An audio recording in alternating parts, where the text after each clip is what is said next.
ಬಿಜೆಪಿಯವರು ಯಾಕೆ ಶ್ರೀರಾಮನ್ನ ಈ ಚುನಾವಣೆಯಲ್ಲಿ ಬ್ರ್ಯಾಂಡ್ ಮಾಡ್ಕೊಳ್ತಾ ಇದ್ದಾರೆ?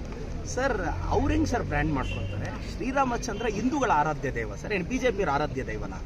ನಾನು ಶ್ರೀರಾಮಚಂದ್ರ ಭಕ್ತ, ನಾನು ಜೈ ಶ್ರೀರಾಮ್ ಅಂತೀನಿ. ನಾನು ರಾಮನ ಭಕ್ತ. ಕಾಂಗ್ರೆಸ್ ಅಲ್ಲೂ ಶ್ರೀರಾಮನ ಭಕ್ತರಿದ್ದೀವಿ, JDS ಅಲ್ಲೂ ಇದ್ದಾರೆ, ಎಲ್ಲ ಪಾರ್ಟಿಯಲ್ಲಿ ಇದ್ದಾರೆ. ಏನು ಇವ್ರು ಮನೆ ಆಸ್ತಿ ತರ ಆಡ್ತಾರೆ? ಇವ್ರು ಏನ್ ಮಾಡ್ತಿದ್ದಾರೆ? ವೋಟ್ ಪೋಲರೈಸ್ ಮಾಡಕ್ ಹೋಗ್ತಿದ್ದಾರೆ.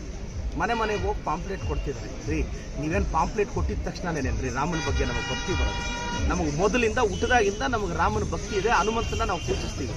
ಬಿಜೆಪಿಯವರೆಲ್ಲ ಅದೇನೋ ಡೇ ಡ್ರೀಮ್ಸ್ ಕನಸುಗಳು ಕಾಣ್ತಾ ಇದ್ದಾರೆ.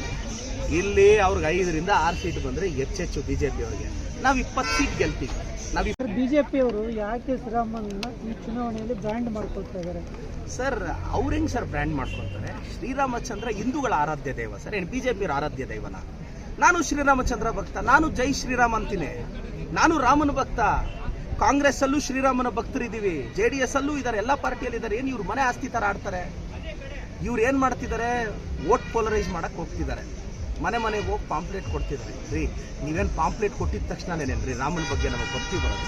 ನಮಗೆ ಮೊದಲಿಂದ ಹುಟ್ಟದಾಗಿಂದ ನಮಗೆ ರಾಮನ ಭಕ್ತಿ ಇದೆ, ಹನುಮಂತನ ನಾವು ಪೂಜಿಸ್ತೀವಿ. ಬಿಜೆಪಿಯವರೆಲ್ಲ ಅದೇನೋ ಡೇ ಡ್ರೀಮ್ಸ್ ಕನಸುಗಳು ಕಾಣ್ತಾ ಇದ್ದಾರೆ. ಇಲ್ಲಿ ಅವ್ರಿಗೆ 5ರಿಂದ 6 ಸೀಟ್ ಬಂದರೆ ಹೆಚ್ಚೆಚ್ಚು ಬಿಜೆಪಿಯವರಿಗೆ. ನಾವು 20 ಸೀಟ್ ಗೆಲ್ತೀವಿ. ನಾವು